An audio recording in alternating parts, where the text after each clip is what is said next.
GM, welcome to the break. It is Thursday, August 29th. My name is Tom. Welcome to our daily little live show here. We have a special guest today. As I mentioned yesterday, we are joined by Russ Frankie. Gosh, I screwed it up. Russ, Start over. All right, let's get you off stage. No, I'm joined by Russ. Russ, CEO of Hubzz.com. Yeah. Founder sounds. Founder, CEO, Mr. Pants, the Mr. all-encompassing. Yeah, that's the official title. So before we jump right into it, I want to be able to hand you the floor. Tell us exactly what Hubzz is, how long you've been working on it, your market for it, and then we'll just dive into it, man. Yeah. So Hubzz is what I call a hyper-casual metaverse or a social virtual world, trying to be a three-dimensional Discord and a place for communities to immerse themselves with each other and own stuff and trade and have it their own kind of marketplace and economy. Really birthed out of a lot of my own personal aggression towards the internet and how boring it's become. And yeah, I wanted to build something that I would enjoy and like to take part in. And so, yeah, we have Hubzz. So any questions, go ahead. That was such a quick and dirty. Go ahead, Aaron. The internet is boring. Have you heard of Neopets? Okay, I have, and I love Neopets. So I can see your screen on the whiteboard behind you. In meetings, do you ever have you ever been called out for doing other things? I have a really bad habit of doing that. I actually have noticed that, and then I pulled up old Greg's giant face for the duration of the entire meeting. No one noticed, so I guess not really. But if I double screen someone, I'm afraid it's totally noticeable. So I don't know what to do about. Oh, I might move my head there. Move your head over there. Yeah, it's fine. So you said you did this because the internet was boring. So your background, are you technical or do you have what's your background? I've been in this space particularly since 2017. That's when I fell in love with NFTs and I never looked back.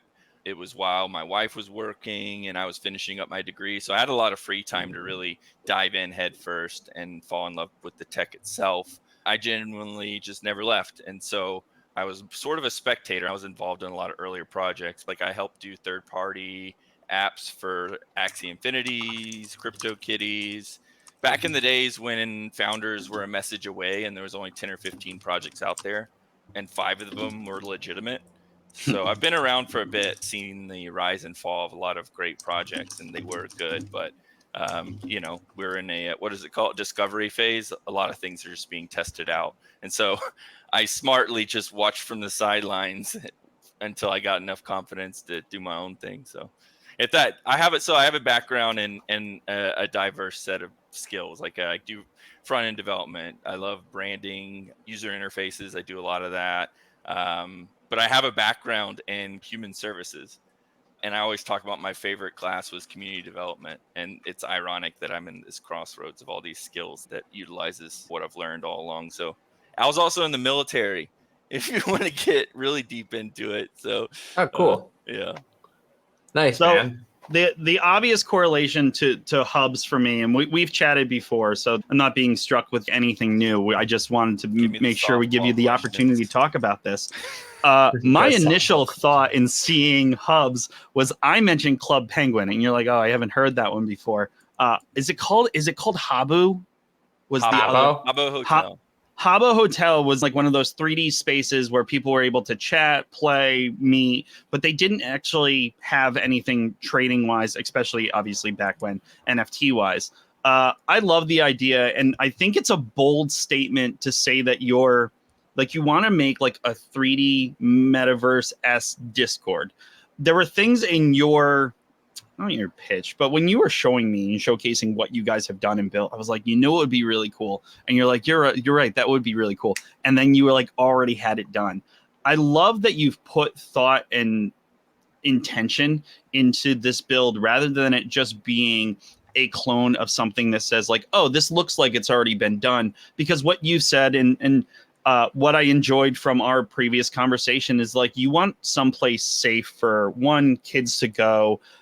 You want communities to be able to showcase just the culture of hanging out in a physical digital space, but also everything that encompasses that physical digital space. Like you said, trading, games, streaming, Easter eggs, also the ownership of space, I think is wildly interesting with Hubzz in your build. Do you want to dive a little bit deeper into how you envision digital space, land, apartments in your build? That's a big question. It is. It's my approach is definitely way different than anything out there, because I go heavy into owning like volume of space and what that actually looks like. If you own a room in a condominium, you own this like cluster of cubes hanging in the sky, but that makes sense at all. So instead of just owning a parcel, within that parcel you own a space in the air. I don't know, it makes it like a grid, like a three-dimensional grid of a floor plan. Yeah, so the whole breakdown is that we have what we call zones, and using a Cartesian coordinate system. So it's just the XYZ grid going out in 4 different directions. Our zone is 0, 0, but within that zone, there's the XY, which is 64 by 64. But then the only thing that's super different is we also have the Z. So going up in cubes, you can like basically load in using your URL, but you can go anywhere within these structures. So we do structures, and then within those structures are these allocations of the space. And we also have a dialed in way of distributing it to communities, white glove onboarding. But yeah, that's the big differentiator we have versus what's out there. We also don't offload the responsibility of building out a parcel onto the end user. We do it all for them, and then we have an internal builder that helps facilitate these steps of building out their space that caters to the needs of their community. If they want to host events, they build big venues. If they want to have player ownership, they allocate to private spaces. And if they want just a place for people to free roam at any time, they go all in on the public spaces. So it's really modular in a sense. And the reason why we do it like that is because we also keep close, like we want to create scarcity even when it comes down to how big these structures are. Another really neat thing is the structures towards the center have a higher allocation of building blocks to do these areas. And then the further out from the center, there's less allocation, and it pretty much makes the center into this like bustling city of skyscrapers. And the further out, you'll see like subdivisions and coffee shops and fun stuff. So the end game is to get some space in towards the center. Sure. Yeah, it reminds me of Coke Music. We reference Habbo Hotel, but it reminds me more of Coke Music, which I'm dating myself a bit, but they were in the you same are, because I don't even know what that is. They came out in the same time frame. I thought Coke Music was actually way better than Habbo Hotel. Well, then, you would like to know that it was the exact same game engine. It was. I know. I did know that. Oh, okay. Because they patched out. I don't know if you ever played it, but this is like showing that I actually played the Falling Fernie. You couldn't do in Habbo Hotel. Yeah. But because they patched it, and then Coke Music didn't want to patch the game engine, so they didn't update their game engine when Habbo Hotel did. Dude, I actually have put a lot of thought. So in middle school, I played Habbo, and one of our views is isometric, and subconsciously, I know for a fact that I was inspired by their isometric view. But I also that's my favorite view for any game, even Diablo and stuff like that. So that being the default view, anyway. But those games, man, like I have thought about how we can incorporate those games within our events, especially with community building and things like that. And I was always wondering if people would notice that, like, oh, that was popular in Habbo, and definitely was. And it was that's why we're doing it. It's like Power World, so we take the best of everything and we just inject it into one fun experience. Mesh it together. Except we're not a shooting star. Hopefully, we last forever. Yeah. So my obvious next question would be that, well, even prior to us hitting the live button, which we only talked for like a minute prior to hitting it, and you were like, hey, I thought I was just going to third wheel on this. Do you want to talk Hubzz? And I was like, I 100% want to talk Hubzz. You're like, I don't always want to showcase this like a pitch or a presentation. I want it to have organic legs and be adopted organically.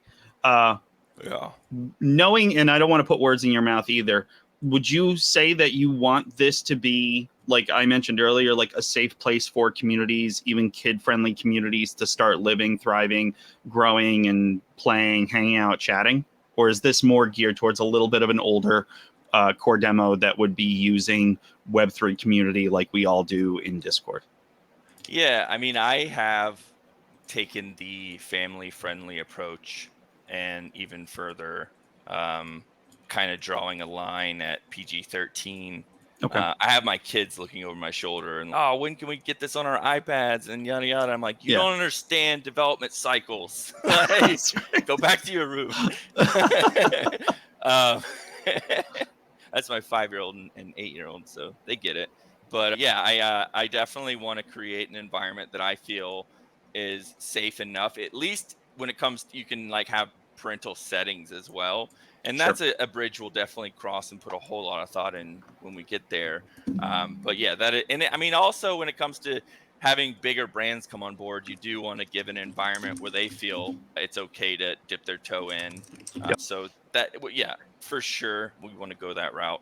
But to your other point was, I do really like for people to choose the platform, and that happens somewhat organically. You see a lot of these things that are launching with these like deep gamification, like where it's like invite people, we have invite contests, and I don't know, it's just like a synthetic way of really exploding your community within a few weeks. I forgot the famous token, Portal Coin, I think, did one that exploded.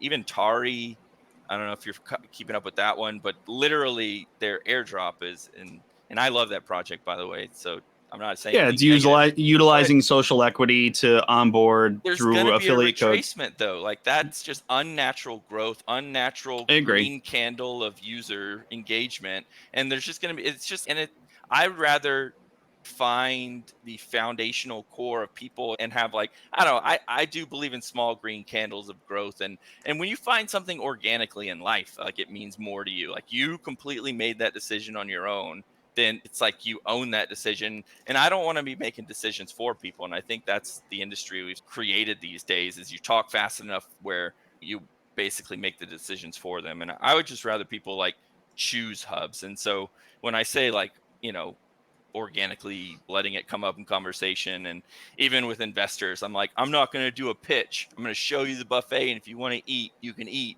It's terrible. I like that. Don't do that. No, I know. But it is a terrible way to raise money. But like, so far, man, I've come up with like the best team. The people are dedicated, and it goes beyond the money. Like, they believe in what we're doing, and it's just the environment is just so much better because people chose, and that's what I want. So that's the only thing I mean there. How are you funding it? And feel free to push back if you don't want to answer questions on it. But how are you funding it right now? Is it bootstrapped, or did you guys raise? I know you launched a token, right? Yeah, Cryptopathic is his Twitter handle. He did our initial pre-seed injection. He believed early on, and he had a community that plans to integrate with us, the Retro Doges. But yeah, so with that funding, and then I matched it with my own savings. And then here and there, I'll sell what we call properties within the Hubzz tower. But it's been 9 months, and so we are in a seed round of raising funds. So we've got about 150K left to raise in that round. So we're about to hit the ground running, hopefully for a vertical takeoff. Like, I've done enough planning where I'm convinced it'll be a vertical takeoff. But this isn't one of those, and we don't even have a token. But it isn't one of those like launch a token, build a plane in the air kind of things. It's like, we have literally strategized for 9 months, put a why behind every what decision. I mean, and then for the goal of just getting off the runway quickly. Anyway, but to answer your question, we have had funding, but it's been on a shoestring budget. But it makes for a better origin story anyway.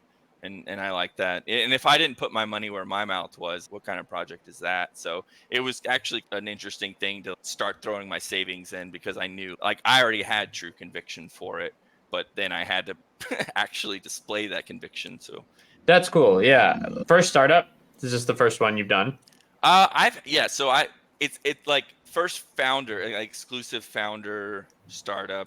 I've helped other people with their things, but like I said earlier on, this was the first time where I felt comfortable enough to go out on my own, and I was frustrated enough to finally be like, you know what, no one's going to do the thing that I want. And first full on startup where I'm not just being contracted to help out here and there. I would say the comments about how you want to raise, you must have found investors that believe in your methodology about like, look, I'm going to be blunt about it. The best product isn't the one that wins. It's the one that markets the best, right?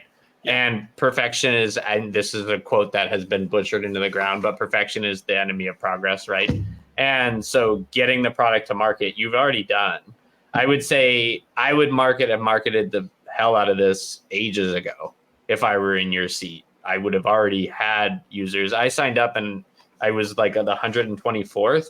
You should be marketing this with a live demo like crazy. I'm sure you're gonna once you raise the capital. But like for like Mint Pass, the first thing we did was set up a landing page with a wait list. That was step one. Like because if we're going to talk about it, we want to be able to convert those users. And then every activation since then has been acquiring potential users because we know even of those users that are going to sign up, only a very small percentage are actually going to come and use it. And then even a smaller percentage are going to love it and be our early adopters, right? And go shout it from the rooftop. So I'd say that's what I would do. Product looks great. Like I have nothing negative to say about the product. Yeah. Like kudos. If I was rushed, like my thing is I had the time to pace myself. Yep. And I didn't have investors breathing down my neck to make a move or to prove numbers. Yeah. So, and the way that I look at it is like an extra week of planning will save like a month of building, or I don't know. But I'm like very comfortable now and happy that I spent the amount of time I did creating this like blueprint. Man, why you gotta throw me off? Yeah, cool. I threw you off sharing a screen. I want it. No, it's not. But I'd love this. I want to get the API in there where we can actually have a StreamYard hooked into it, so you guys can do your thing. Yeah, so we could be live streaming like the break back here. So I wanted to showcase it beyond talking about it as you spoke through it. I wanted to be able to kind of bring it up, walk around. Just if anybody is listening to this right now and you want to go to Hubzz.com. It's Hubzz.com, and then click the live demo. You jump right in. Yeah. But yeah, what I wanted to bring up, sorry, I really didn't mean to throw you off. You're I was good. just, this is good. It's a good. I thought you were going to be in here, so I was gonna talk to you. Yeah. Every once in a while, Russ is just walking around Hubzz Tower, we get just hanging. Notifications though. Yeah, I know. You should notice that like somebody joined. There. I know when they're spectating, and then I know when they've actually made an account. So I'll like bust over and try to like meet and greet kind of thing. Yeah. But yeah, that right there is what we call an event venue. It's one of the 3 types of spaces that we offer communities when they're onboarded. But yeah, we started there because obviously we can start hosting our own events, do our own AMAs. And then you saw the little doggies. Those are the retro doges, our first community that we onboarded. We have our own characters that we're spending a lot of time in creating. It's our own IP. It's pretty exciting. But that is another thing I didn't mention is that we are onboarding a lot of IP through our curated catalog we throw out there every 3 months, where we try to get the coolest partnerships to create this super diverse catalog of items, ultimately to allow people to personalize their characters, their own space, and really just create something that's a reflection of who they are. Because back in the day, I worked for Terra Virtua and I helped with their drops. I learned a lot that people would buy collectibles, and the ones they kept were a reflection of who they were as a person. So I want to create enough collectibles that allow people to have this, I call it organic staking, where they buy it to keep forever. Yeah. That's the goal. So as far as collectibles, I want to go in the direction to talk a little bit more about NFTs. So what will be NFT related in Hubzz full launch, everything else that comes from now until the future? What is an NFT in this ecosystem? Like zones are a digital asset, properties within those zones, digital asset, the collectibles, so that things that you display in your room, your apparel, all of those can be bought, sold, traded in world. I want to make sure that anybody that's actually watching, if you guys want to submit a question to Russ or ask him something specifically about, well, I mean, it could be about Hubzz, it could be about anything. It'd be his favorite color. Just drop a comment. I'll make sure to ping you guys up. Also, Russ, if there's anything that you wanted to actually talk about that we didn't get to in this short amount of time, let me know. If you have to bounce, totally understandable. Yeah, I'm looking at the time. I don't want you to be late for your next one too. But it's an investor call, maybe. Yeah. That's an important one. Maybe you come back and you're like, "Hey, boys, we got our own tower the Break Tower where we live stream. I love it. Again, I want to make sure that I tell people, go to Hubzz, HUBZZ.com. Yeah, product's dope. Nerdle from Quarter Machine's in there right now, walking around on stage and stuff. So I believe in rewarding early adopters. So we have a timestamp when you registered. And so, I'm not going to like leverage like any sort of like, oh, we're going to do airdrops for FOMO. Yada, yada. However, you will be surprised by the amount of free stuff you get just for being involved early. Hanging out. And I love doing that sort of thing. So yeah, if you do register, just expect to be rewarded later. Before you leave, and I know Nerdle's listening, how do you dance? !dance. Thank you, sir. We used to have a button for that, but yeah, the you've seen the UI. I have. Like the next phase of our rollout is what we call the social wrapper. And that's essentially everything beautiful about the user interface and helps you navigate beyond just what you're looking at now is the game engine. And that's just what we've decided to create first. But social wrapper is, the social wrapper is the social media aspect. Oh yeah, if you click and hold on your character, you can do some 360s. Also, there we go. Do you have the key to the left of the number 1? Yes. Press that. Boom. Oh yeah, this is what we wanted. This first person. Selective immersion, bros. I love it. That's how Look you at that. do it. First person. And then so if you cool. want VR later, well, you got that because everything's going to be, able to be used in VR. So we thought of everything. Very, very you deserve everything. Russ, this went way quicker than I thought it was going to. So thanks last minute being able to come on, shout about Hubzz. Also keep me in the loop how everything else is going. I'd love to be able to eventually get a special little spot for us to be able to showcase and talk to people and hang out too. So you're doing really cool stuff. I like the foundation of what you built, and I think it's fun, man. It's I also totally feel a competitor hopefully coming soon for Discord, because Discord's a really hard one. So this is good and gives people some personality. Well, shoot, I do need to jump, but thank you so much for having me. This was exciting. I look forward to coming back, and I'm a forever fan. So we'll talk. Rock and roll, man. Have a good one on the call. We'll talk to you soon. Well, we'll wrap up, Aaron. All right. Be good, Russ. Super cool. Again, Hubzz, HUBZZ.com. I'm in there right now. There's a handful of people that are just hanging out right now, too. I know that's you. I know what your name is already. I'm a girl. You're the best. Very, very cool. In the original showcase that Russ showed me when we talked about Hubzz, it was probably like 2 weeks ago, 3 weeks ago max. He was showing me like a live on the screen that's behind us on the stage that's in this specific tower. And it was just cool. It was like a really cool little spot. And here's the thing. It's isometric is like the angle that we're looking at. It's also a weird thing to be able to sit in the audience or sit like on the couch and be able to like watch a screen, or you talk to your friends being next to it. I think they did a really good job, honestly and truthfully, of just like allowing it to feel digital, but also in a quasi-physical space that you can pick your area. Look, I think the product's really polished. I didn't want to say which character is me, so I don't know what you're talking about. No, you're busted. All right. Well, make sure you guys go in there. I'll be hanging out. It's really cool. I'm pretty pleased. After our episode here ends, I'll be hanging out in Hubzz for another 10 minutes. So go in there. We can always talk. You'll be able to see me in there. HUBZZ.com. That's it, guys. Thanks for hanging out, listening, watching another episode of The Break. Thanks for Russ last minute being able to hop on the show and just talk to us about the cool stuff he's building. If you are building something cool, slide into my DMs. Let Aaron or I know what you're doing. We'd like to be able to just chat about it, kind of find out what everybody's doing, building, being a part of moving the needle forward in our little space, in our little bubble.